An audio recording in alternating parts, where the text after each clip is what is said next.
Xin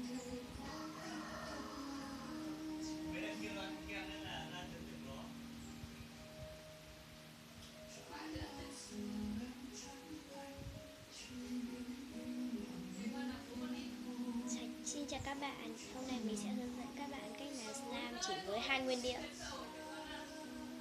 3 nguyên liệu mới đúng. Các bạn cần nước giặt, keo và muối. Rồi các bạn cứ trộn lẫn với nhau thì sẽ được như thế này. Rất đẹp đúng không? Nhưng mà mình không chỉ các bạn cách làm bởi vì mình lười lắm, mình đã làm rồi. Gần đi trong suốt luôn. Các bạn có thể cho màu tùy thích.